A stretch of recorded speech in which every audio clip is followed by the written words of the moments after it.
गिरिवरधारी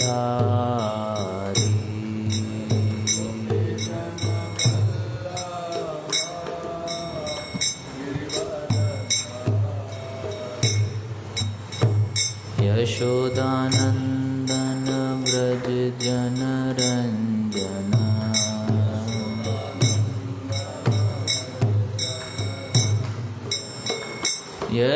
यशोदानंदन व्रज जनरंजन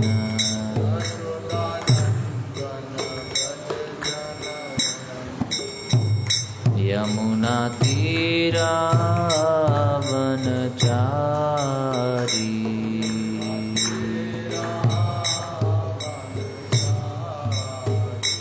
यमुना तीरावनचारी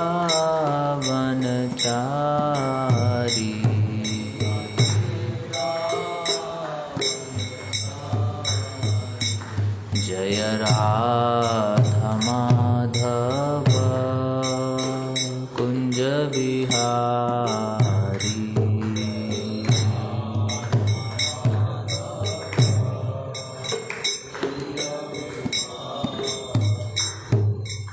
गोपी जन वल्लभ गिरिवरधारी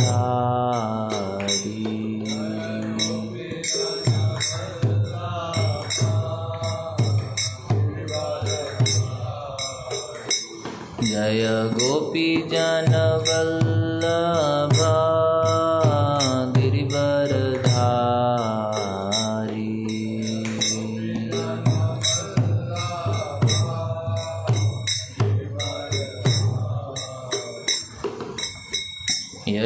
यशोदानंदन व्रज जनरंजन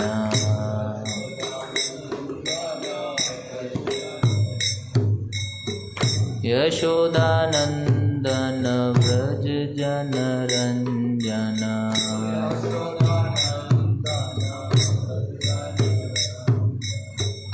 यमुना तीरावनचारी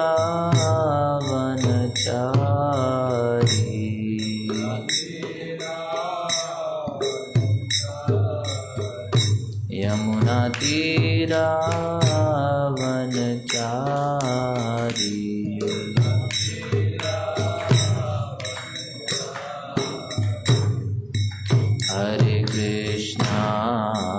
हरे कृष्णा कृष्ण कृष्णा हरे हरे हरे राम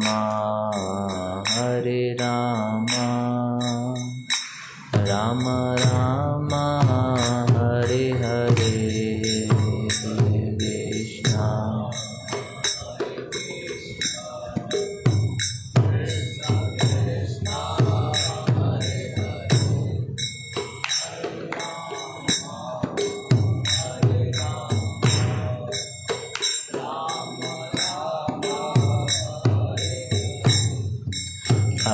कृष्णा हरे Krishna Krishna Krishna Hare Hare Hare Ram Ram Ram Hare Hare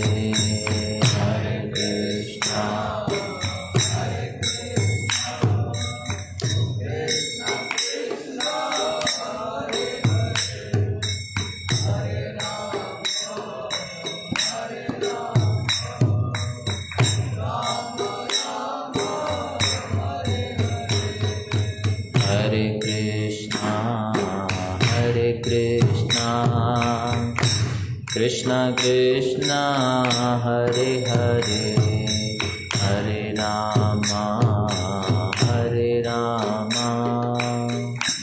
Ram Ram Hare Hare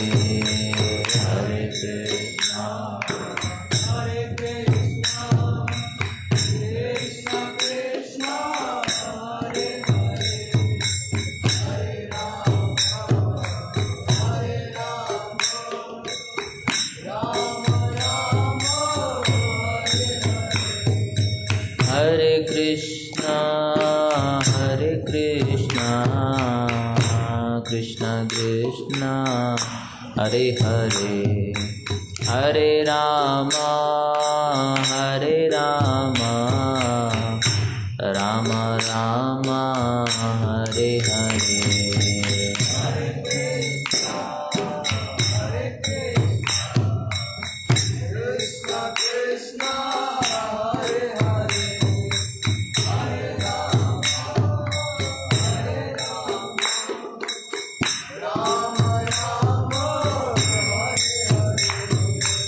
Hare Krishna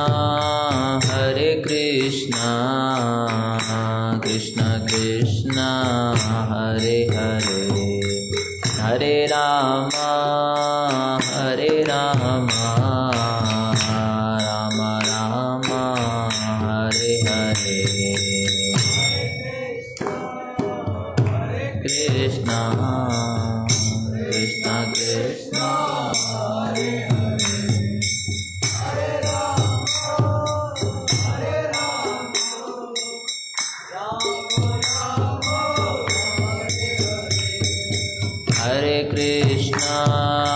Hare Krishna Krishna Krishna Hare Hare Hare Rama Rama Rama Hare Hare Hare Krishna Krishna Krishna Hare Hare Hare Ram Ram Ram Hare Hare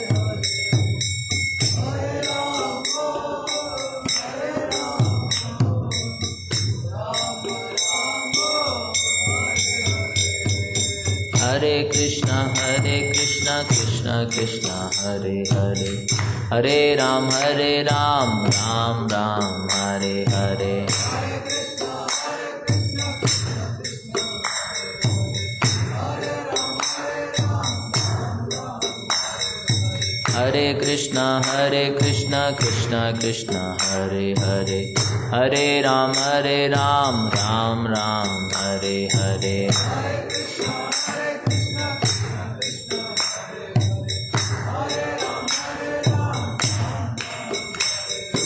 Hare Krishna Krishna Krishna Hare Hare Hare Ram Ram Ram Hare Hare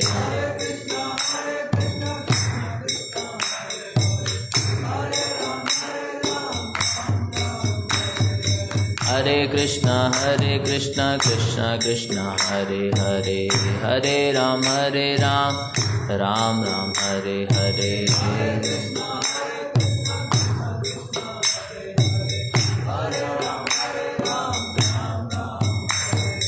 Hare Krishna Krishna Krishna Hare Hare Hare Ram Ram Ram Hare Hare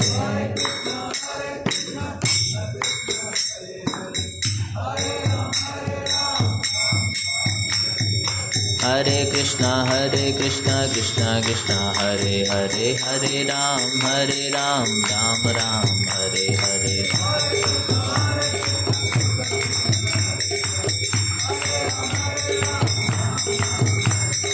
Hare Krishna Krishna Krishna Hare Hare Hare Ram Ram Ram Hare Hare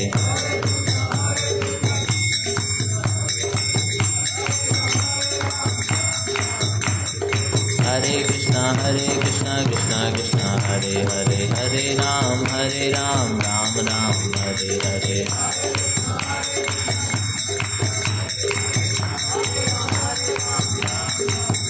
Hare Krishna Krishna Krishna Hare Hare Hare Rama Rama Rama Hare Hare Hare Krishna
Prabhupada Paramhansa Parivrajakacarya Ashtottara Shati Divine Grace AC Bhaktivedanta Swami Srila Prabhupada Ki Jai. Jai Om Vishnupad Paramhansa Parivrajakacarya Ashtottara Shati Divine Grace Srila Bhakti Siddhanta Swami Maharaj Prabhupada Ki Jai. अनंत कोटि वैष्णव भक्त वृंद की जय। नाम आचार्य श्रील हरिदास ठाकुर की जय।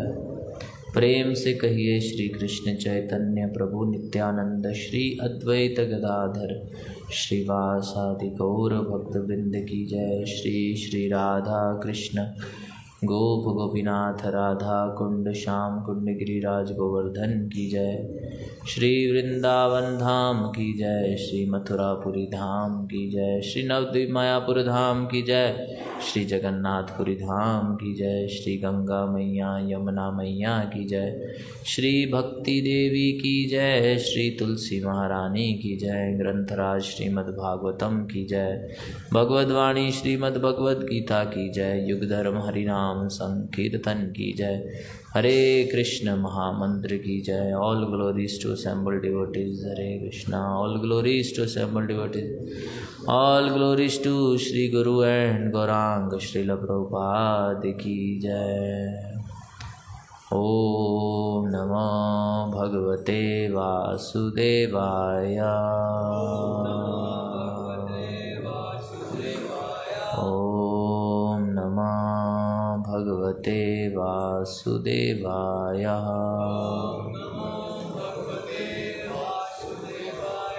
ओम नमो भगवते वासुदेवाय।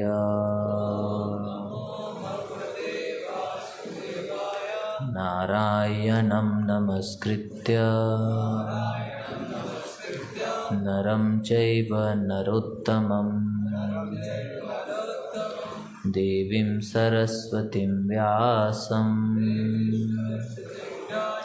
ततो जयमुदीरये। नष्टप्रायेषु अभद्रेषु नित्यं भागवत सेवया भगवतीरुत्तम श्लोके भक्तिर्भवति नैष्टिकी। कृष्णाय वासुदेवाय देवकी नंदनाय च नंदगोपकुमाराय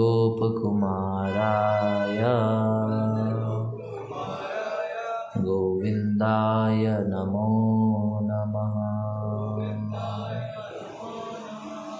ओम अज्ञानतिमिरान्धस्य ज्ञानाञ्जनशलाकया चक्षुरुन्मिलितं येन तस्मै श्रीगुरुवे नमः। श्रीचैतन्यमनोभीष्टं स्थापितं येन भूतले स्वयं रूपकदा मह्यं ददाति स्वपदान्तिकं। वन्देऽहं श्रीगुरोः श्रीयुतपदकमलं श्रीगुरून् वैष्णवांश्च श्रीरूपं साग्रजातं सहगण रघुनाथान्वितं तं सजीवं साद्वैतं सावधूतं परिजनसहितं कृष्णचैतन्यदेवं श्रीराधाकृष्णपादान् सहगण ललिता श्रीविशाखान्वितांश्च। हे कृष्ण करुणा सिंधो दीनबंधो जगत्पते गोपेश गोपिकाकांत राधाकांत नमोस्तुते। तप्त कांचन गौरांगी राधे वृंदावनेश्वरी वृषभानुसुते देवी प्रणमामि हरिप्रिये। वाञ्छाकल्पतरुभ्यश्च कृपा सिन्धुभ्य एव च पतितानां पावनेभ्यो वैष्णवेभ्यो नमो नमः। जय श्री कृष्ण चैतन्य प्रभु नित्यानंद श्री अद्वैत गदाधर श्रीवासादि गौर भक्तवृंद। हरे कृष्णा कृष्ण कृष्णा हरे हरे, हरे राम राम राम हरे हरे। हरे कृष्णा। तो आप सभी का स्वागत है श्रीमद्भागवतम कक्षा में। श्रीमद्भागवतम अमल पुराण, चैतन्य महाप्रभु ऐसा कहे हैं कि श्रीमद् भागवतम स्पॉटलेस पुराण है, इसमें कोई दोष या कुछ दोष नहीं है। ऐसे तो शास्त्र में दोष नहीं है। विशेष रूप से श्रीमद् भागवतम महापुराण है, समस्त पुराणों में राजा। क्यों? क्योंकि श्रीमद् भागवतम प्रेम, कृष्ण प्रेम प्रदान करता है। अन्य पुराणों में धर्म, अर्थ, काम, मोक्ष दिया है, लेकिन श्रीमद् भागवतम प्योरली भगवान और भगवान के भक्तों के विषय में, उनके आपसी आदान प्रदान के विषय में वर्णन करता है। और श्रीमद् भागवतम हृदय को शुद्ध करता है, शुद्ध भक्ति प्रदान करता है। इसलिए जो है श्रीमद् भागवतम को बहुत ही ध्यानपूर्वक और धैर्यपूर्वक श्रवण करना चाहिए। इसकी शिक्षाओं को अपने जीवन में कैसे उतार पाएं, इसके लिए प्रयासरत रहना चाहिए। तो एकादश स्कंद चल रहा है, अध्याय 3, श्लोक संख्या 40। अध्याय का नाम है माया से मुक्ति। तो मेरे पीछे बोलने का प्रयास करिए। यर्ह्यब्जनाभ चरणे शण्योर्भक्त्या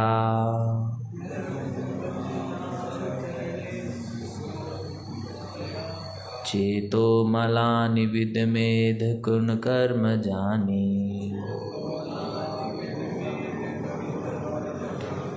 तस्मिन् विशुद्ध उपलभ्यत आत्मतत्त्वम्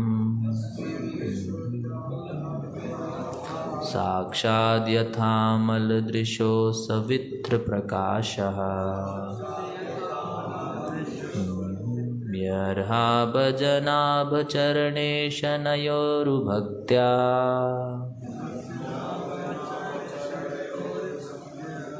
चेतो मलानि विदमेध गुण कर्म जानी तस्मिन् विशुद्ध उपलभ्यत आत्मतत्त्वम्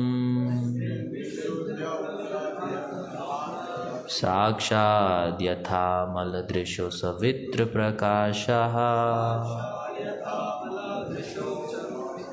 यर्हाब्जनाभचरणे शनयोरुभक्त्या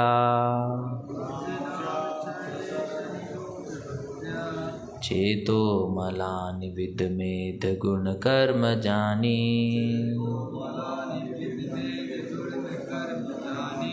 तस्मिन् विशुद्ध उपलभ्यत आत्मतत्त्वम्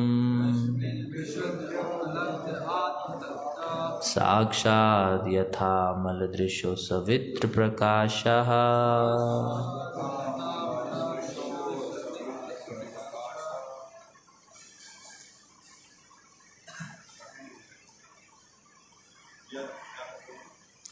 यर्ह आप देखो, यर्ह अब्जनाभ चरण कम चरणेश योनुर्भक्त्या चेतो मलानि विदमेद गुण कर्म जानी यर्हाब्जनाभ चरणेश नयोरुभक्त्या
राहाब्जनाभचरणे शनयोरुभक्त्या चेतो मलानि विद्मेद गुण कर्म जानी तस्मिन् विशुद्ध उपलभ्यत आत्मतत्त्वम् साक्षात् यथा मलदृशो सवित् प्रकाशा।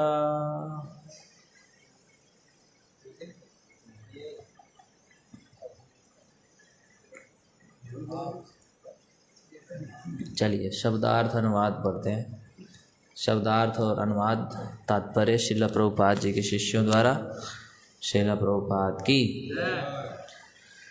यर्हि जब अब्जनाभ जिसकी नाभि कमल जैसी है ऐसे भगवान के चरण चरण ऐषणया केवल इच्छा करने से उरुभक्त्या शक्तिशाली भक्ति द्वारा चेत हृदय की मलानी धूल विधमेत धो ढालती है गुण कर्म जानी प्रकृति के गुणों तथा इन गुणों के कार्यों से उत्पन्न तस्मिन् उस विशुद्धे पूर्णतया शुद्ध हृदय उपलभ्यते अनुभव किया जाता है आत्मतत्वम आत्मा का असली स्वभाव साक्षात प्रत्यक्ष यथा जिस तरह अमल दृशो शुद्ध आँखों के सवित्र सूर्य की प्रकाश अभिव्यक्ति। जब मनुष्य अपने हृदय में भगवान के चरण कमलों को जीवन के एकमात्र लक्ष्य के रूप में स्थिर करके भगवान की भक्ति में गंभीरता पूर्वक संलग्न होता है तो वह अपने हृदय के भीतर स्थित उन असंख्य अशुद्ध इच्छाओं को विनष्ट कर सकता है जो प्रकृति के 3 गुणों के अंतर्गत उसके पूर्व कर्म के फल के कारण संचित होती हैं। जब इस तरह हृदय शुद्ध हो जाता है तो वह भगवान को तथा अपने को दिव्य जीवों के रूप में प्रत्यक्षतः अनुभव कर सकता है। इस तरह वह प्रत्यक्ष अनुभव द्वारा आध्यात्मिक ज्ञान में निनात हो जाता है और जिस तरह की सामान्य स्वस्थ दृष्टि द्वारा सूर्य प्रकाश का प्रत्यक्ष अनुभव किया जा सकता है।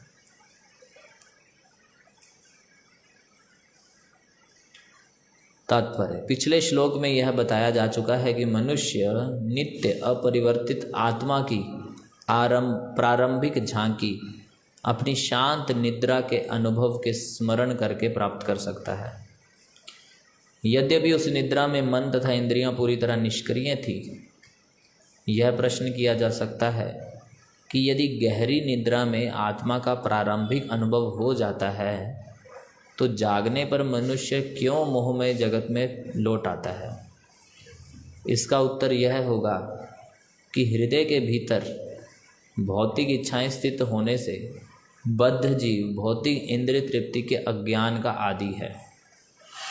एक कैदी कारागार के भीतर से बाहर के प्रकाश की झांकी पा सकता है तो भी वह कारागार में बंदी बना रहता है। इसी प्रकार यद्यपि बद्ध जीव को आत्मा की झांकी मिल जाती है किंतु वह भौतिक इच्छाओं के बंधन में जकड़ा रहता है। इसलिए भले ही मनुष्य को नश्वर शरीर के भीतर स्थित नित्य आत्मा की या कि हृदय के भीतर आत्मा के संग रहने वाले परमात्मा की प्रारंभिक जानकारी हो जाए किंतु तो भी भौतिक इच्छा को हटाने के लिए विशेष विधि की आवश्यकता पड़ती है। जैसा कि भगवद गीता 8:6 में बतलाया गया है, यम यम वापि स्मरण भावम त्यजति अन्ते कलेवरम तम तमैवेति कौन्तेय सदा तद भाव भाविता। शरीर त्यागते समय मनुष्य जिस भी स्थिति का स्मरण करता है वह उसे अवश्य प्राप्त करता है। मृत्यु के समय मनुष्य की इच्छा के ही अनुसार प्रकृति द्वारा उसे उपयुक्त भौतिक शरीर प्रदान किया जाता है। कर्मणा देव नेत्रे जंतुर देहोपपत्ते। मनुष्य की सकाम इच्छाओं तथा कर्मों के अनुसार एवं भगवान के प्रतिनिधि रूप देवताओं की देखरेख में जीव को एक विशेष शरीर प्रदान किया जाता है, जिसे जन्म, मृत्यु, वृद्धावस्था तथा रोग जैसे कष्ट झेलने पड़ते हैं। यदि कोई किसी विशेष घटना के कारण को हटा सकता है तो वह उसके प्रभाव को भी हटा सकता है। इसलिए यह श्लोक बतलाता है कि मनुष्य को भगवान के चरण कमलों की शरण की एकमात्र कामना करनी चाहिए। उसे भौतिक समाज, मैत्री तथा प्रेम की भ्रामक इच्छाएं त्याग देनी चाहिए, क्योंकि ऐसी इच्छाएं और भी भौतिक बंधन का कारण बनती हैं। मनुष्य को अपना मन भगवान कृष्ण में स्थिर करना चाहिए, जिससे मृत्यु के समय वह कृष्ण को अवश्य स्मरण कर सके। जैसा कि भगवद गीता में कहा गया है 8.5 अंतकाले च मामेव स्मरण मुक्त्वा कलेवरम य प्रयाति समद्भावम याति नास्त्यत्र संशय। और जो जीवन के अंत में जो केवल मेरा स्मरण करते हुए शरीर का त्याग करता है वह तुरंत मेरे स्वभाव को प्राप्त होता है, इसमें रंच मात्र भी संदेह नहीं है। भगवान कृष्ण सबों के वास्तविक आश्रय हैं और ज्यों ही भक्ति योग के माध्यम से किसी का हृदय निर्मल हो जाता है त्यों ही वह भगवान का प्रत्यक्ष अनुभव कर सकता है। भगवद गीता में भगवान को प्राप्त करने की अवस्था का वर्णन इन शब्दों में हुआ है, ततो माम तत्वतो ज्ञात्वा विशते तदंतरम। और कभी कभी निर्विशेषवादी इन शब्दों को तोड़ मड़ोड़ कर इनमें ब्रह्म सायुज्यम का वर्णन पाते हैं। इस श्लोक में स्पष्ट उल्लेख है कि मनुष्य को अपना मन तथा अपनी भक्ति अब्जनाभ अर्थात भगवान के चरण कमलों में स्थिर करने चाहिए। यदि जीव भगवान के तुल्य होता तो वह अपनी शुद्धि के लिए केवल स्वयं को सोचता, किंतु तब भी एक विरोधाभास उठ खड़ा होता है। भगवान को शुद्ध होने की आवश्यकता नहीं, क्योंकि भगवद गीता में उन्हें परम शुद्ध, परम पवित्रम परमम कहा गया है। अतः मनुष्य को चाहिए कि वैदिक साहित्य के कथनों को तोड़ मरोड़ कर निर्विशेषवादी अर्थ निकालने का प्रयत्न नहीं करे। श्रील विश्वनाथ चक्रवर्ती ठाकुर ने कहा है कि इस श्लोक में इंगित भक्ति की पूर्णावस्था को ध्रुव महाराज जैसे महान भक्तों के कार्यों से देखा जा सकता है। ध्रुव महाराज भगवान के पास भौतिक स्तर पर राजनीतिक समझौते की इच्छा से गए थे, किंतु जब वे भगवान नाम का कीर्तन करके शुद्ध हो गए, ओम नमो भगवते वासुदेवाय, तो उन्हें और अधिक इंद्रिय तृप्ति की आवश्यकता नहीं रही। जैसा कि श्रीमद् भागवतम के प्रथम स्कंद में कहा गया है, जनयति आशु वैराग्यम। ज्यों ही मनुष्य भक्ति में आगे बढ़ता है तो वह ऊपरी भौतिक इच्छाओं की झंझट से मुक्त हो जाता है। इस श्लोक में उपलभ्यत आत्म तत्व शब्द महत्वपूर्ण है। श्री विश्वनाथ चक्रवर्ती ठाकुर कहते हैं, आत्म तत्वम भगवान के साथ साथ उनके विविध अंशों के ज्ञान को भी सूचित करता है। यथा निर्विशेष ब्रह्म ज्योति तथा स्वयं तटस्थ जीव भी। साक्षात शब्द से यह सूचित होता है कि भगवान का दर्शन करने का अर्थ है भगवान के साकार रूप, उनके हाथ पांव, उनके विविध दिव्य यानों तथा दासों आदि का साक्षात दर्शन करना। जिस तरह सूर्य देव की भक्ति से क्रमशः सूर्य देव के शरीर के साथ साथ उनका रथ और उनके सेवक भी दिखने लगते हैं।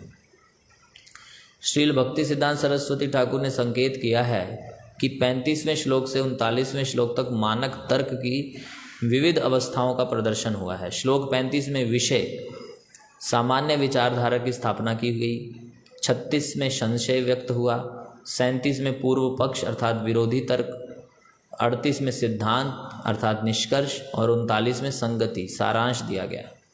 संगति अर्थात अंतिम शब्द यह है कि मनुष्य को भगवान का शुद्ध भक्त बनकर उनके चरण कमलों की पूजा करनी चाहिए। इस तरह अपने हृदय रूपी दर्पण को स्वच्छ करके भगवान का दर्शन किया जा सकता है। उसी तरह किया जा सकता है जिस तरह स्वस्थ 20/20 दृष्टि वाला व्यक्ति सूर्य की प्रखर किरणों को देख सकता है, या सूर्य देव का उच्च भक्त सूर्य देव के साकार शरीर को देख सकता है। तो ये प्रश्न उत्तर चल रहे हैं महाराज निमि के नवयुगेंद्रों से। प्रश्न पूछते हैं और प्रश्नों के उत्तर प्राप्त करते हैं। तो इस अध्याय में 4 प्रश्न पूछे गए जिनके उत्तर दिए गए हैं। कबीर जी ने पहले चैप्टर में उत्तर दिया, हवि जी ने दिया, फिर अंतरिक्ष, प्रबुद्ध और पिपलायन उत्तर दे चुके हैं। आज के बाद कल जो श्लोक शुरू होगा उसमें अगला प्रश्न पूछेंगे, उसका उत्तर आविर्होत्र देंगे। तो बड़ा महत्वपूर्ण श्लोक है ये। इसके तात्पर्य को ध्यान से अगर सोचा जाए, समझा जाए तो सार तत्व है, सार गर्भित श्लोक है ये। बोल रहे हैं यहर अब्जनाभ चरणेश यो रुभक्त्या, कि हमें क्या करना है, अपने मन में अब्जनाभ, अब्ज नाभ मतलब जिनकी नाभि कमल जैसी है, या जिनकी नाभि से कमल निकला। और कमल पे कौन बैठे थे? ब्रह्मा जी। तो जिनकी नाभि कमल सदृश है, उन भगवान के चरणों का स्मरण करने से क्या होता है, हमारे हृदय में जितनी भी भौतिक इच्छाएं हैं वो नष्ट होती हैं। तो यहाँ पहले पैराग्राफ में एक बात का वर्णन हुआ कि आत्मा के विषय में हम सुन लेते हैं, कुछ अनुभव भी प्राप्त कर लेते हैं। जैसे कोई व्यक्ति सोया हो, जब कोई व्यक्ति सो जाता है, गहरी नींद में सोया है, उसका मन इनएक्टिव है, हम बाहरी रूप से उसकी कोई एक्टिविटी नहीं देख रहे, वो सिर्फ सोया हुआ है, गहरी नींद में सोया है। तो उस समय कोई देख के कह सकता है कि व्यक्ति मरा तो नहीं। कैसे बोलेगा मरा नहीं? सोया हुआ है लेकिन मरा नहीं। गहरी नींद में सोया हुआ व्यक्ति बाहरी दृष्टि से देखे तो इनएक्टिव है, लेकिन फिर भी हम जान पाते हैं कि ये व्यक्ति मरा नहीं है। कैसे? क्योंकि उसकी प्राण होते हैं उसके शरीर में। तो कोई जो गहरी नींद में भी सोया हो, वो भी खुद भी अनुभव कर सकता है कि भाई मैं जब सोया था तो मैं बहुत शांति प्राप्त हुई मुझे। तो जब सोया हुआ था तो शांति किसे प्राप्त हुई? किसे शांति का अनुभव हुआ? जैसे मैंने गर्म पानी में हाथ डाला, मुझे गर्म लगा, तो मैं बोलूँगा मेरे को गर्म लगा। तो बाहरी दृष्टि से मैं बोलूँगा मुझे गर्म लगा, यानी कि मैं अपने शरीर के पहचान से बोलूँगा कि मुझे गर्म लगा। लेकिन जब शरीर ही इनएक्टिव है, जब शरीर ही इनएक्टिव हुआ पड़ा है, तो नींद का जो सुख है वो किसने लिया? आत्मा ने लिया, शरीर ने तो नहीं लिया। शरीर तो इनएक्टिव है, शरीर इनएक्टिव है, इंद्रियां इनएक्टिव हैं, मन का क्या है पता नहीं। सोए हुए व्यक्ति थोड़ी ना बोलता है मेरे मन में ये विचार आए, ये विचार आए, उसे नहीं पता रहा। तो शांति होती है उसको सुख मिल रहा होता है नींद का। तो किसने सुख लिया नींद का? आत्मा ने लिया। तो कुछ लोग जो है इस बात के अनुभव को स्मरण करके ये बात जान लेते हैं कि हम शरीर नहीं, हम आत्मा है। कुछ अनुभव प्राप्त करके एक है इन्फॉर्मेशन दी कि हम आत्मा है, शरीर नहीं, लेकिन ये तो अनुभव हो गया। इन्फॉर्मेशन से अनुभव आएगा। अगर कोई ज्ञान लेके उस ज्ञान को अप्लाई करे तो विज्ञान बनेगा। तो हम डिस्कवर योर सेल्फ करते हैं, उसमें पहला सेशन देते हैं साइंस ऑफ सोल, आत्मा का ज्ञान देते हैं, बताते हैं कि मरे हुए व्यक्ति और जीवित व्यक्ति में कुछ अंतर है। या फिर हम बताते हैं कि वैज्ञानिक भी मानते हैं कि आत्मा कुछ तो है ऐसा, आत्मा जैसा जिसकी हम आत्मा बोलते हैं। कुछ वैज्ञानिक बोलते हैं कि कुछ शरीर से चला गया, या पुराने जीवन के स्मृतियां हम क्यों रख पा रहे हैं, या पुराना जीवन था अब नए जीवन में जब आए तो पुराने चीज़ों को रिकॉल कर पा रहे हैं कि मैं पिछले जन्म में ये था। पूर्ण जन्म की स्मृतियां हैं, पुनर्जन्म। तो वैज्ञानिक भी इस बात को मानते कि कोई तो आत्मा है, साइंस ऑफ सोल। और कुछ ये तो इन्फॉर्मेशन हुई, और कुछ ने अनुभव कर लिया कि हम आत्मा है। जैसे कोई सोया हुआ व्यक्ति प्रारंभिक अनुभव प्राप्त कर लेता है कि हम शरीर नहीं, हम आत्मा है। क्योंकि सोने के बाद जब व्यक्ति उठेगा तो बोलेगा ना, मैं सो गया था। सोने के अनुभव किसे प्राप्त हुए? आत्मा को प्राप्त हुए। लेकिन फिर भी यहाँ पे वर्णन कर रहे हैं कि फिर भी आत्मा का प्रारंभिक अनुभव हो जाने के बाद भी व्यक्ति पुनः इस संसार में क्यों फिर उलझ जाता है। आत्मा का ज्ञान हो गया, प्रारंभिक अनुभव हो गया, तो उसे फिर इस संसार में उलझना नहीं चाहिए। वो सोचना चाहिए कि अरे मैं तो आत्मा हूँ, मैं शरीर के कार्यों में क्यों उलझा हुआ हूँ। तो यहाँ वर्णन कर रहे हैं इसलिए क्योंकि उसे आदत पड़ गई है। किस चीज़ की? उसके भौतिक कार्य करने की आदत के कारण वैसी दूषित इच्छाएं हैं उसके हृदय में, जो इच्छाएं उसको इस संसार में पुनः ला देती हैं। कई बार लोग प्रश्न करते हैं ना, हम सब जान गए लेकिन फिर भी आ नहीं रहा। तो उसका रीज़न क्या है? भौतिक इच्छाएं। तो भौतिक इच्छाएं क्या मतलब दूषित कही गई है। यहाँ पे क्या शब्द इस्तेमाल किया गया है? अशुद्ध इच्छाएं। भौतिक इच्छाओं को अशुद्ध कहा गया है। भौतिक इच्छाएं मतलब शरीर की इंद्र तृप्ति की इच्छाएं, इस संसार को भोगने की इच्छा, या फिर इस संसार में सुखी होने की इच्छा है। इस संसार में सुखी होने की इच्छा को अशुद्ध इच्छा कहा गया है। ये इच्छा के कारण हम अनुभव प्राप्त करके भी आत्मा का प्रारंभिक अनुभव, तब भी इस संसार में फिर से उलझ जाते हैं। यानी कि भक्ति की कुछ जानकारी लेने के बाद भी फिर से वैसे ही हो जाते हैं जैसे भक्ति से पहले कार्य कर रहे थे। फिर वही मन घूम जाता है। क्यों घूम जाता है? क्योंकि मन में क्या है? अशुद्ध इच्छाएं। भौतिक सुख प्राप्त करने की अशुद्ध इच्छाएं जब तक हृदय में है तब तक हमें इस संसार में बंधन पड़ा रहेगा।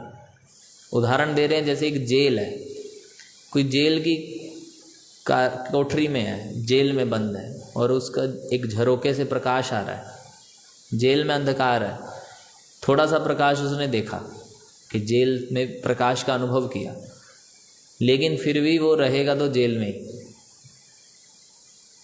उसी प्रकार हमें कुछ अनुभव प्राप्त हो गया, लेकिन जब तक शरीर हृदय में भौतिक इच्छाएं हैं तब तक इस संसार के बंधन में रहना पड़ेगा। ये भौतिक इच्छाएं इसलिए दूषण है हमारे हृदय का, पोल्यूटेड। और ये भौतिक इच्छाएं क्या है? भौतिक इच्छाएं इस संसार के सुख को प्राप्त करने की इच्छाएं, और फिर इच्छाएं से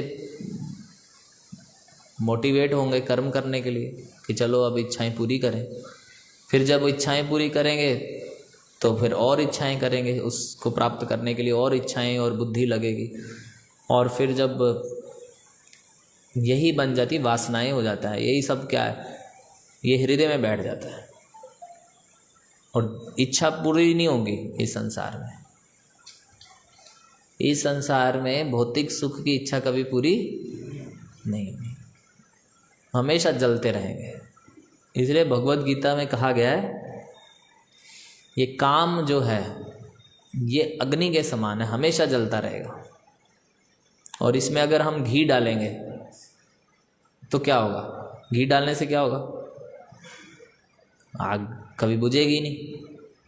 तो जब हम काम को पूरा करने का, काम वासनाओं की पूर्ति करने का प्रयास करते हैं, तो उससे क्या होता है कि ये हमें लगता है कि पूरी करके शांति आ जाएगी जीवन में, लेकिन उस प्रयास में और अशांति है।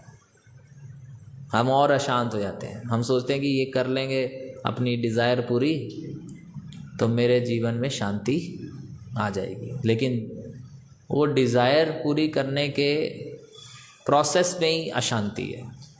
पहले तो काम सुख को प्राप्त करने के लिए, काम सुख मतलब केवल स्त्री पुरुष संबंध नहीं है, काम वासना मतलब इस भौतिक सुख को प्राप्त करने के, कोई भी भौतिक सुख, इंद्रिय तृप्ति, तो उसको प्राप्त करने के प्रोसेस में ही संघर्ष बढ़ा है। और अशांति है, अशांति है उसमें। तो लेकिन जब व्यक्ति प्रयास करता है तो और फंसता जाता है, लेकिन प्राप्त ना हो तो उसकी इच्छा की आपूर्ति उसे फिर से उसमें लगा देती है कि ये तुम अब भी पूरा कर सकते हो। समझ रहे हैं? उसको लगता है कि अब पूरी कर ली जाए। तो जवानी में वो अपना क्या जोश इस्तेमाल करता है, इन सब को पूरा करने में लगा देता है। फिर जब वो बूढ़ा हो जाता है तब उसके पास शक्ति नहीं है, तो वो फ्रस्ट्रेट हो जाता है कि मैं कर नहीं पाया।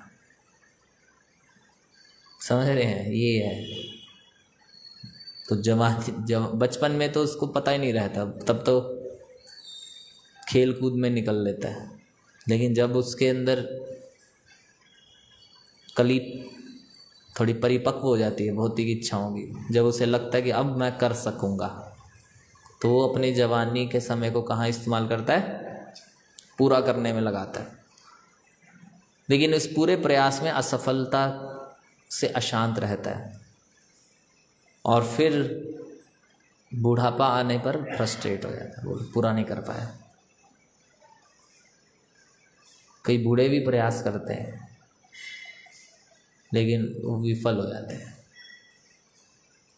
बुढ़ापे में कोई जवान तो नहीं हो सकता दवाई खा के। तो ये भौतिक इच्छाएं, इंद्रिय तृप्ति के सुख की जो कामनाएं हैं, ये आत्मा का ज्ञान कर हो जाने पर भी, सब जान लेने पर भी भक्ति करनी है, सब करना है, फिर भी उसको वापस ड्रैग खींच के घसीट लाता है। वो घिसट के वापस वहीं आ जाता है। कहाँ? वही सब कार्यों में लग जाता है। इसलिए समझ नहीं आ पाती जल्दी से कि भाई भक्ति करनी बस, और कुछ नहीं करना, जीवन में रखा ही क्या है। लेकिन ये सब चीज़ें उसे घसीट लाती, फिर से घसीट लाती हैं कि मुझे अभी और कुछ भी करना है। आसान नहीं है। पारिवारिक कष्ट ये सब हम देखते ही हैं। ये सब हमारे पूर्व के कर्म भाग्य फलों से निर्धारित हो चुका है। इसलिए अगले पैराग्राफ में क्या बोला? कर्मणा देव नेत्रेर, कर्म के हमारे हर कर्म को देव लोग देख रहे हैं। हम क्या कर रहे हैं उसी हिसाब से भाग्य बन जाता है। कभी सुख आएगा तो कभी दुख आएगा। जितना जिसने जैसा कमाया उसको वैसा मिलेगा। किसी ने पुण्य करें तो उसे सुख मिल जाएगा, किसी ने पाप करें तो उसे दुख मिलेगा। तो ये अपने अपने चक्र के हिसाब से आते रहेंगे। प्रहलाद महाराज बोलते हैं कि जब कोई व्यक्ति दुख के लिए मांगता नहीं भगवान से, उसे दुख आता ही है, उसी प्रकार सुख भी आ जाएगा बिना मांगे। दुख नहीं मांगते तब भी ये क्यों आ रहा है? तो ये चक्र चलता है।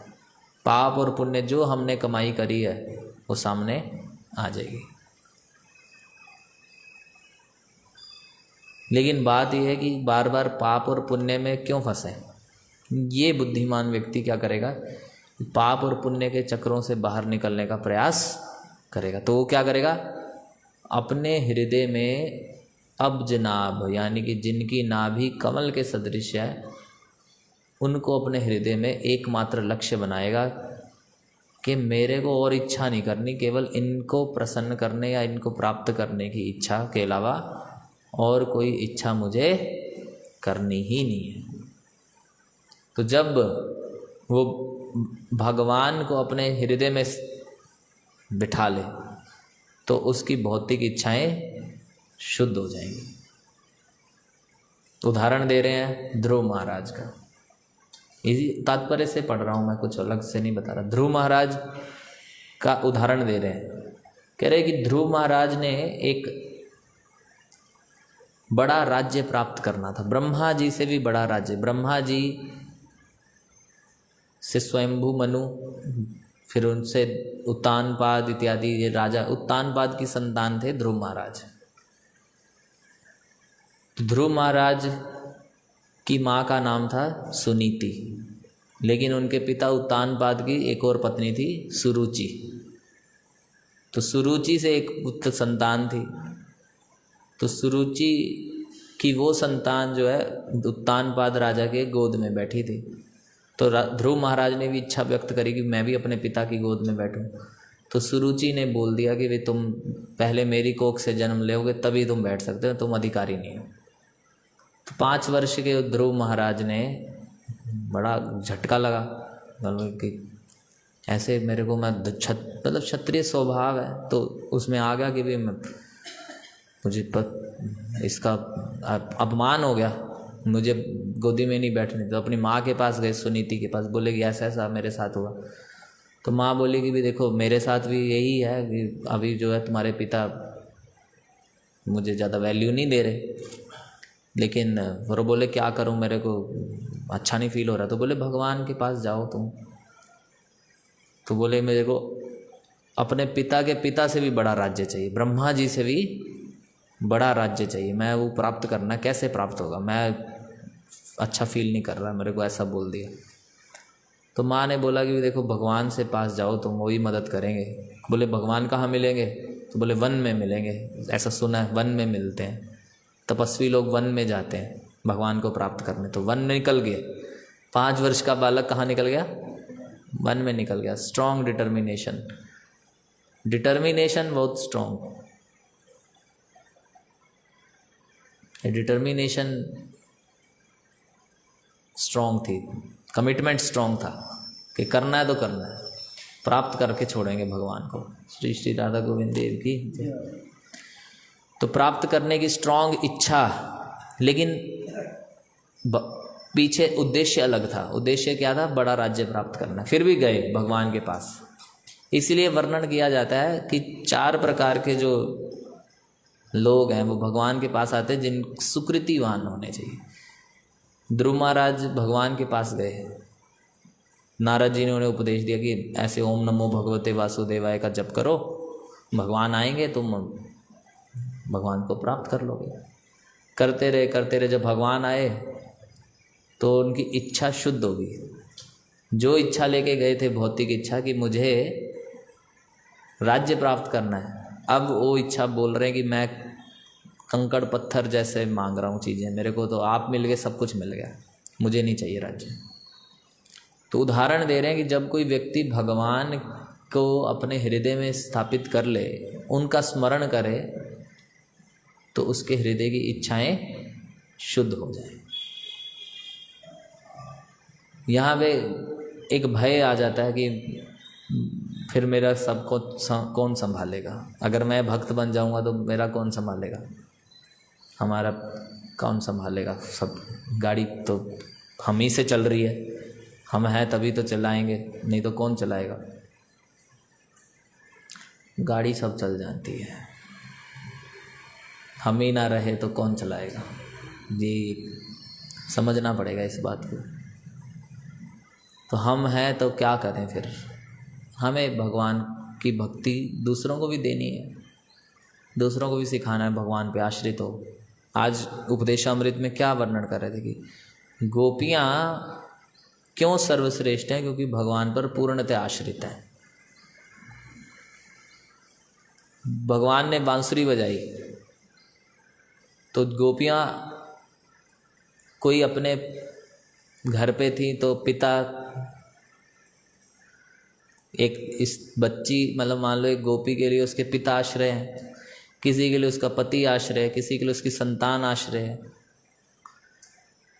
तो पिता का आश्रय भी छोड़ के भगवान के आश्रय में चली गई।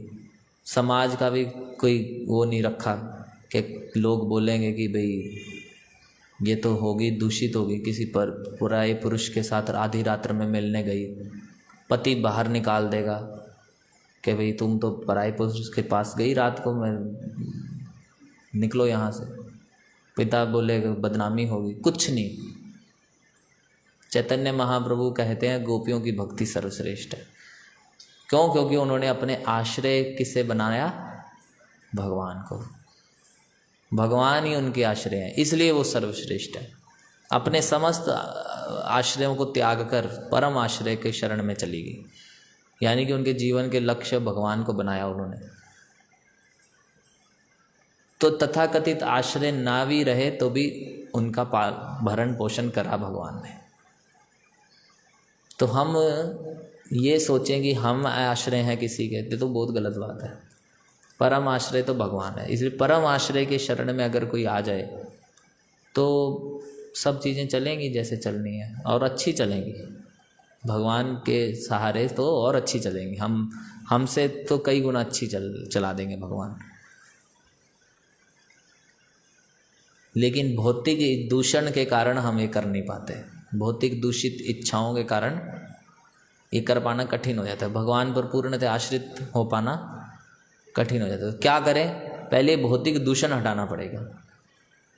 तो उसके लिए हरे कृष्ण महामंत्र का नाम जब अच्छे से अगर कोई करे तो उसके भौतिक दूषण धीरे धीरे धीरे धीरे क्रमशः साफ हो जाए और उसे स्पष्ट नजर आए कि भगवान ही सब कुछ करने वाले हैं। ये भौतिक दूषण है जिस कारण से हमें समझ नहीं आता, जिस कारण से हमें समझ नहीं आ पाता है।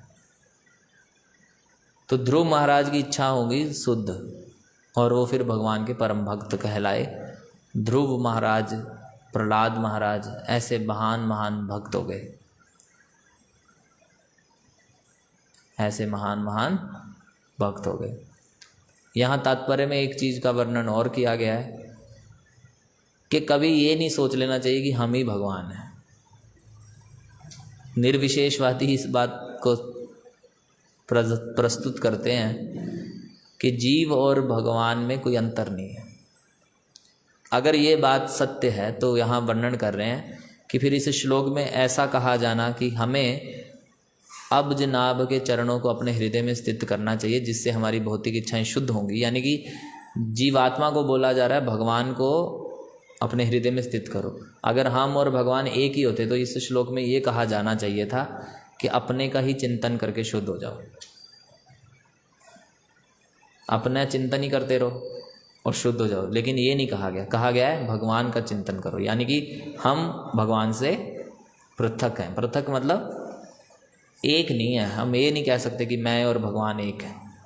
हम उनके अंश हैं, वो अंशी हैं। तो हमारे को कहा जा रहा है कि उनके चरणों का स्मरण करो। हमें ये नहीं कहा गया कि अपना ही स्मरण करो और शुद्ध हो जाओ। और फिर यहाँ ये बात आ रही कि अगर ये बात कही होती कि हम ही भगवान हैं तो भगवान तो परम पवित्र हैं। भगवत गीता में कहा गया पवित्रम परमम। तो फिर हमारे अशुद्ध होने का प्रश्न नहीं उठता। तो फिर हम अशुद्ध हैं ऐसा भी ना प्रश्न आता। तो दोनों चीज़ों से यहाँ एक मायावाद खंडन किया गया कि हम भगवान के समतुल्य नहीं। अगर हम भगवान ही होते तो अशुद्ध क्यों हुए? इसलिए यहाँ से ये भी समझ आता है कि जीवात्मा च्युत है और भगवान अच्युत। अच्युत का मतलब जो गिरे ना, जो भौतिक प्रकृति के 3 गुणों में गिरे वो हम हैं, और जो ना गिरे वो अच्युत है भगवान। तो भगवान पर प्रत्येक परिस्थिति में शुद्ध है। इस भौतिक जगत में होते हुए भी भगवान परम शुद्ध है। लेकिन हमारी परिस्थिति डिफरेंट है। हम इस भौतिक आवरण में अशुद्ध हो जाते हैं। वो इच्छाएं हैं, अशुद्ध इच्छाएं। तो अपनी इच्छाओं को शुद्ध करना पड़ेगा हमें। इसलिए कार्य नहीं बदलने, कार्य करने की भावना बदलनी है। कार्य तो हम भी वही सब करते हैं। हम भी वही तो सब कार्य करते हैं। मान लीजिए निखिल प्रभु गोविंदा रेस्टोरेंट खोलेंगे झांसी में, तो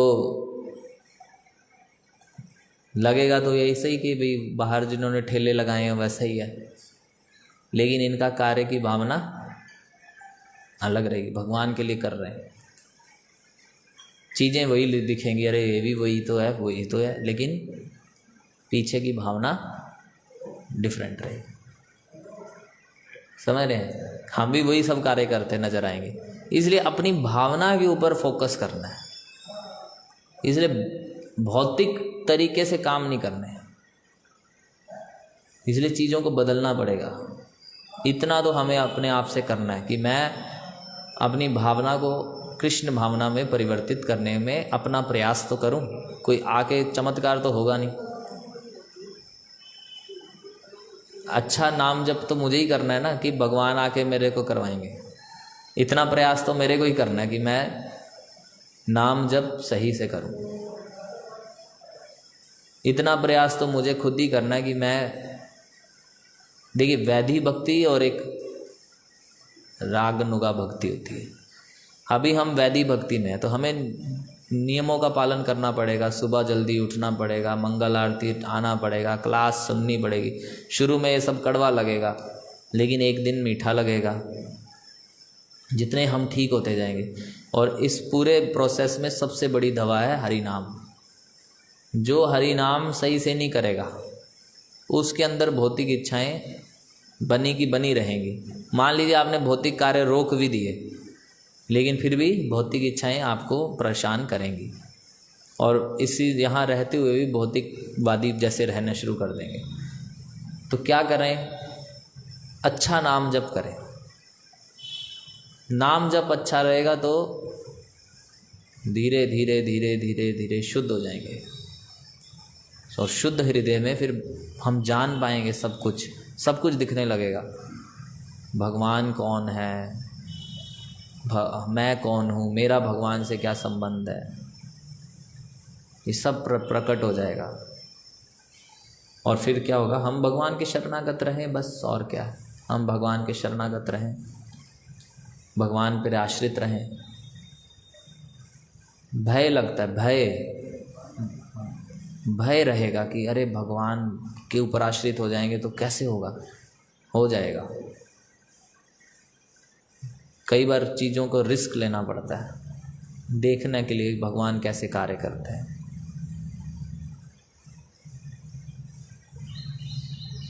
करेंगे भगवान, उतना विश्वास रखना चाहिए। नहीं तो बुद्धि तो देंगे, कैसे करवाएं। सब भगवान मदद करेंगे, लेकिन जब हम भगवान से मदद लेना शुरू करेंगे। नहीं तो नॉर्मल तो भगवान सबको मदद कर ही रहे हैं, खाना पीना सब व्यवस्था है ही।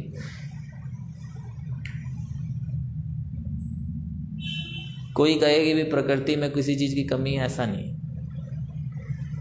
सब मिलेगा, यहाँ सब कुछ है। एक व्यक्ति जब इस संसार में आ गया तो उसके पालन पोषण की व्यवस्था भी भगवान ने करी ही है। ऐसा नहीं है कि वो आ गया तो उसकी मिनिमम रिक्वायरमेंट, बेसिक नीड्स पूरी नहीं होंगी। उसको उतना तो मिलेगा, उसको उतना तो मिलेगा ही मिलेगा।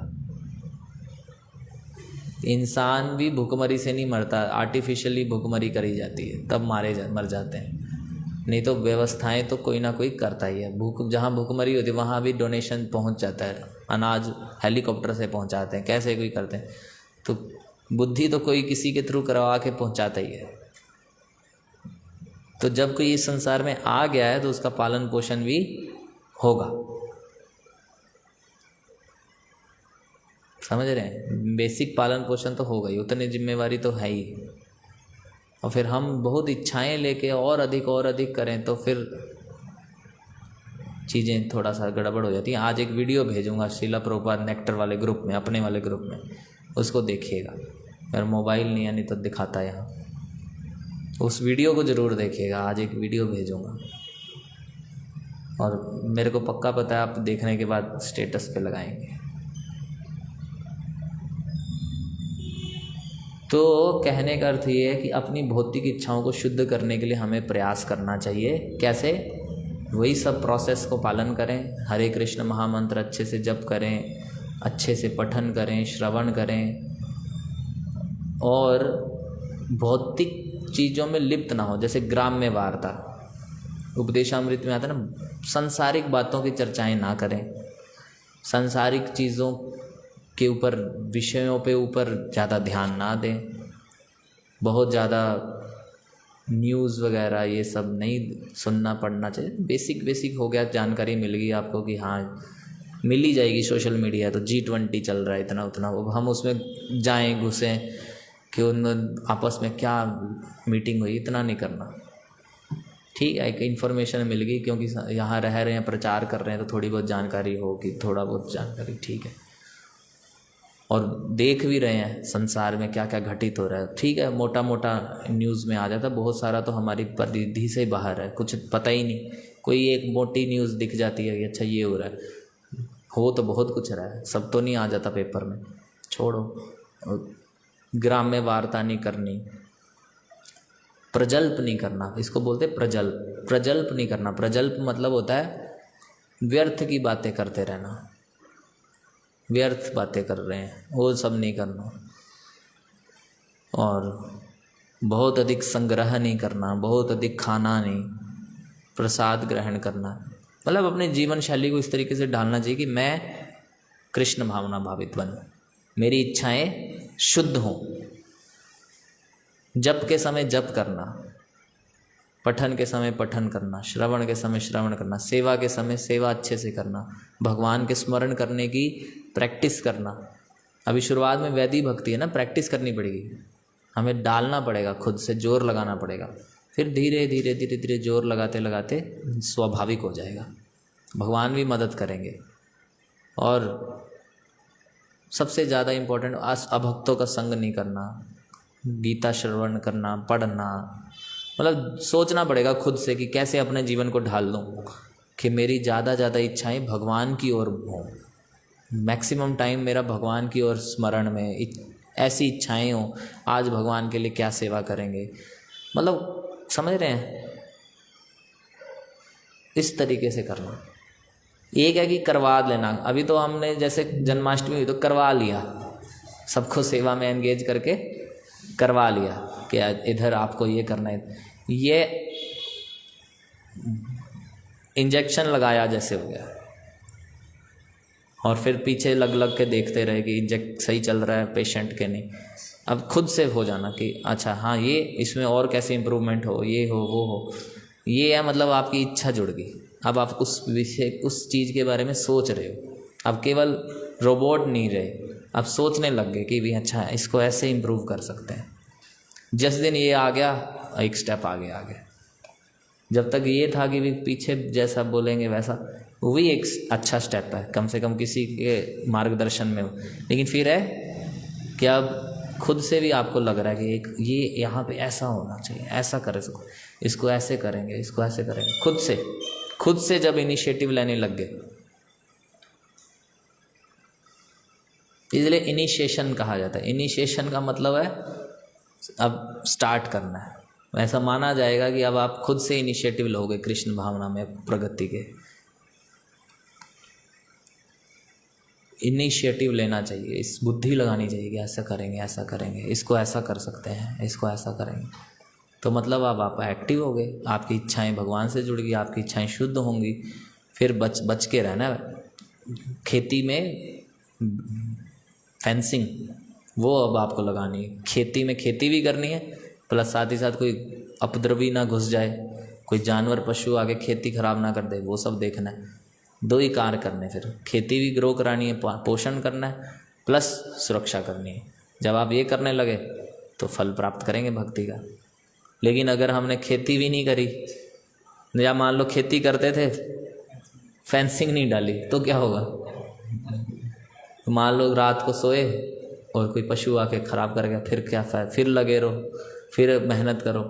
फिर मान लो खेती कर रहे हैं, फिर थोड़ा बहुत बो लिया, फिर से भूल गए फेंसिंग लगाना, फिर से प्रॉब्लम। तो इस तरीके से नहीं करना। अच्छा, एक है कि फेंसिंग कर ली लेकिन खेती नहीं करी, उसमें भी नुकसान है। फ़ायदा क्या? फेंसिंग करके बैठे के क्या फ़ायदा? वो भी ठीक नहीं। मान लो किसी ने सुरक्षा तो डाल ली कि भी अब हम जो है ना मंदिर में रहेंगे, बाहर की चीज़ों से बच जाएंगे, लेकिन खेती नहीं कर रहा, तो क्या होगा? उससे भी कोई लाभ नहीं। और एक है खेती तो कर ली लेकिन फेंसिंग नहीं करी, तो भी कोई फ़ायदा नहीं। दोनों चीज़ें करनी पड़ेंगी, खेती भी करनी है, फेंसिंग भी करनी है, ताकि कोई घुसे ना, और खेती भी करनी है। जो ये करने लग गया उसकी भौतिक इच्छाएं नष्ट हो जाएंगी। धर्म क्षेत्रे कुरुक्षेत्रे समवेता युजुत्सवा माम का पांडवाश्चैव किम अकुर्वत संजया। धर्म क्षेत्रे, प्रभुपाद जी तात्पर्य में लिखे हैं कि जहाँ भगवान हैं वहीं धर्म है, और जहाँ भगवान है वो धर्म के पिता हैं। तो अधर्म रूपी कौरवों को उखाड़ फेंकेंगे। तो अधर्म रूपी कौरव मतलब हमारी भौतिक दूषित इच्छाएं। तो जहाँ जब हमने भगवान को अपने हृदय रूपी क्षेत्र में लाए वहाँ धर्म आ जाएगा। इसलिए धर्म क्षेत्रे कुरुक्षेत्र, भगवान को डालेंगे तो अशुद्ध कौरवों जैसी इच्छाएं वाले दूषण खत्म हो जाएगा। तो इसलिए जो है केवल इतना करने से कि भाई मैंने सुन लिया, पढ़ लिया, सारी किताबें पढ़ ली, प्रभुपाद जी की सारी किताबें पढ़ ली, भागवतम पढ़ लिया, सब पढ़ के बैठ गए, लेकिन फिर भी भौतिक इच्छाएं नष्ट नहीं हुई। क्यों? फिर भी हमें मतलब नहीं भक्ति में आ रहा, क्योंकि भौतिक इच्छाएं हैं। हमने पढ़ा लेकिन भौतिक इच्छाओं पे वर्क नहीं किया, उनको दूर नहीं किया, या हमने पढ़ा केवल भगवान को हृदय में नहीं लगा, कुछ तो गड़बड़ है ना। केवल इन्फॉर्मेशन लेके बैठे रहे, उसको अप्लाई नहीं किया। तो यहाँ भी एक चीज़ का वर्णन और आया था तात्पर्य में, वो लास्ट पॉइंट कवर करते हैं।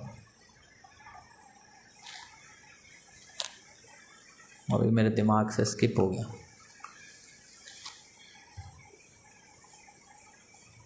चलिए, हाँ, कैसे पता चलेगा हमने भक्ति सही करी? खेती कर ली, फेंसिंग कर ली, फल सही आया कि नहीं आया, कैसे पता चलेगा? तो भक्ति का फल है, जब कोई व्यक्ति भक्ति करेगा उसके दो चीज़ें आएंगी। एक, उसकी भौतिक इच्छाएं कम होंगी, और दूसरा आध्यात्मिक इच्छाएं बढ़ेंगी। जब कोई भक्ति करेगा उसका इस संसार के से वैराग्य आएगा। एक होता है राग और एक होता है वैराग।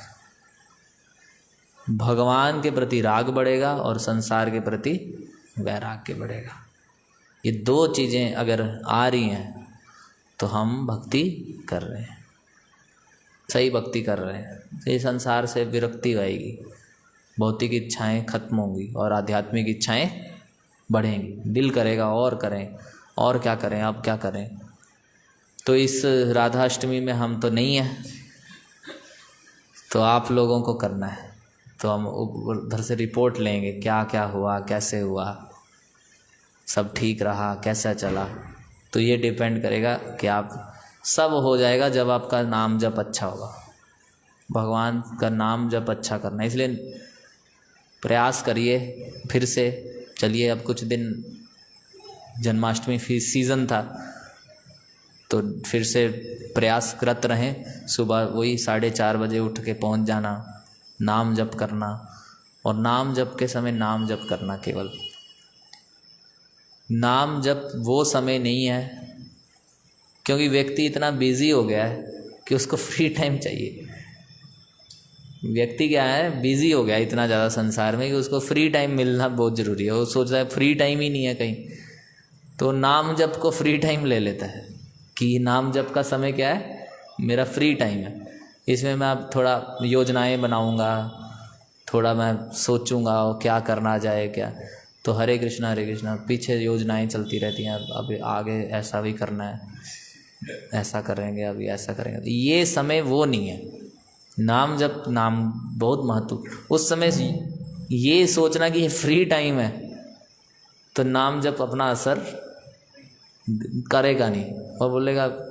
आप वो वीडियो देखिएगा, वीडियो में बताया गया है कि हम जिस समय भक्ति करने का समय था उस समय ये सोचते रहे कि अभी समय नहीं है, फिर कुत्ता बिल्ली बना देंगे तो समय ही समय है, लो जितना मर्जी समय है।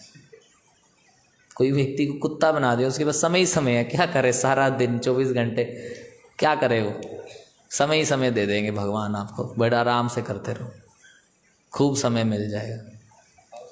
समझ रहे हैं? तो कहने का मतलब ये है कि नाम जप वो समय नहीं है कि जब मैं फ्री हो जाऊं, बस अब थोड़ा रिलैक्स कर ले, माला मुँह ही तो चलाना है, हरे कृष्णा।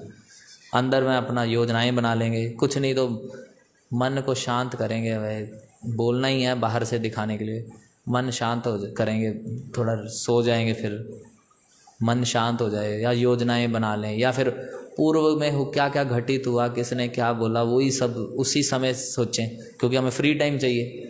उसी समय सोचने लगे हैं सब, नहीं, ये सब हटा के नाम जप करना है, अपने भगवान का स्मरण करना है, नाम जप, भगवान का नाम का श्रवण करना है, स्मरण करना है भगवान का।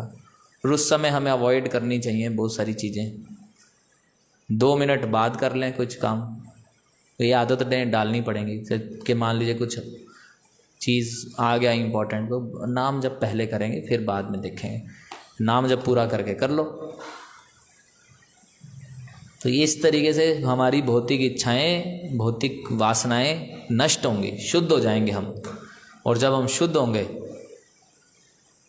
तो वही हर चीज़ के लिए भगवान को पूछेंगे, भगवान जी ये सब आ रहा है, भगवान की सेवा करेंगे। कुछ प्रॉब्लम आई तो भगवान को बोलेंगे जाके, भगवान से संबंध बनेगा और एक दिन भगवत धाम पहुँचेंगे। जिसकी जितनी भौतिक इच्छाएं शुद्ध, उतना भगवत धाम जाने का योग्यता, नहीं तो भगवत धाम नहीं मिलना। फिर समय में मिल जाएगा, यहाँ कुत्ता बिल्ली बनेंगे। कोई कुत्ता भी पहले मनुष्य बना था, ये बात समझना है। कुत्ता कुत्ता क्यों बना, ये बात सोचने वाली है। कोई कुत्ता कुत्ता क्यों है और हम मनुष्य क्यों हैं, ये सोचना चाहिए। खाता वो भी है, सोता वो भी है, सेक्स वो भी करता है, वो भी सुरक्षा करता है, मैं भी करता हूँ। तो वो कुत्ता क्यों है, मैं मनुष्य क्यों हूँ, ये सोचना चाहिए। वो क्यों कुत्ता बना, मैं क्यों मनुष्य हूँ। इसका आंसर यही मिलेगा कि पहले वो भी कभी मनुष्य था, लेकिन अपने कर्मों के कारण कुत्ता बना। एक बार एक ट्रेन में एक प्रभु जी बैठे थे, मैं भी बैठा था, दो तीन और लोग थे। एक माता जी थी, एक यंग लड़का था, एक प्रभु जी थे जिनका हार्ट का ऑपरेशन कई बार हो गया, मतलब 2-3 बार हार्ट ऑपरेशन हो गया, 2 बार तो हो ही गया, और मैं बैठा था। तो यंग वाले ने मुझे पूछा, मैं भगवत गीता पढ़ना चाहता हूँ। तो ये प्रभु जी प्रोफेसर थे, तो बोले कि भगवत गीता में ये दिया है बस। फिर जब मैं बोलने लगता फिर मैं उनको बोल दिया, मैं क्या, या तो मेरा सुनिए या फिर अपना ही सुनाइए। मेरा सुनना है तो फिर शांत रहिए। तो फिर वो शांत हो गए। मैं फिर उनको बोला कि भाई आपने कभी सोचा कि आपके इतने ऑपरेशन क्यों हो गए, क्यों हुए आपके ऑपरेशन। सोचना चाहिए कि भी मेरे को क्यों कष्ट आया। अब बोल नहीं पा रहे आप अच्छे से, आपको सांस फूलता है, आप ना ज़्यादा खा सकते हैं ना कुछ कर सकते हैं, आपकी ऐसी स्थिति क्यों हुई। आप सोचिए ज़रा, क्यों हुई आपकी स्थिति ऐसी। फिर उन्होंने सुनना शुरू किया। कहने का अर्थ है कि सोचना चाहिए कि मैं कुत्ता क्यों, ये कुत्ता क्यों, मैं मनुष्य क्यों। काम हमारे सेम ही है। तो इसलिए बुद्धिमान होना चाहिए और अपनी इच्छाएं शुद्ध कर लें। अगर कुत्ते जैसी इच्छाएं हैं तो कुत्ते जैसा शरीर मिलेगा। अब हमें ये नहीं घूमने लग जाना भी कुत्ता कैसा होता है कि ऐसी इच्छाएं नहीं करनी, इसमें नहीं उलझना। ये ज्ञानी जो लोग, ज्ञानी टाइप वाले लोग इसमें उलझ जाएंगे कि कुत्ते के ऑब्जर्वेशन करें पूरा। ये हमें नहीं करना। बेटर है हम भागवतम पढ़ें और सीधा पकड़ें, मुझे भक्त बनना है, भगवान के शरणागत होना है, ये सीधा सीधा पकड़ लें। भक्त जैसी इच्छाएं करें, हम ऑब्जर्व ना करने लगे। एक एक ऑब्जर्व करेंगे तो 80 लाख योनि है।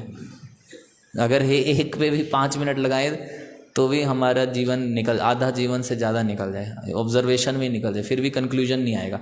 इसलिए श्रीमद् भागवतम कंक्लूजन देता है कि आपको भगवान का भक्त बनना है, अन्य चीज़ों के ध्यान हटाओ, भगवान का भक्त बनो, भगवान की सेवा करो। और फिर हमें क्या प्राप्त होगा, इसी अध्याय में बोला, अंत काले च मामेव स्मरण मुक्त्वा कलेवरम य प्रयाति समद्भावम याति नास्त्यत्र संशय। जो जीवन के अंत में केवल मेरा स्मरण करते हुए शरीर त्याग करता है, तुरंत मेरे स्वभाव को प्राप्त होता है। भगवान ने क्लियर कर दिया, इसमें कोई संदेह नहीं है। यानी कि भगवान का स्मरण करेंगे, भगवान को प्राप्त करने की इच्छा रखेंगे तो भगवान प्राप्त होंगे। और भगवान प्राप्त होंगे मतलब सब कुछ हमें प्राप्त हो जाएगा, दिख जाएगा भगवान कौन है, उनके और संगी साथी कौन है। जैसे यहाँ वर्णन कर रहे हैं, जिसकी आंखें 20/20 हैं।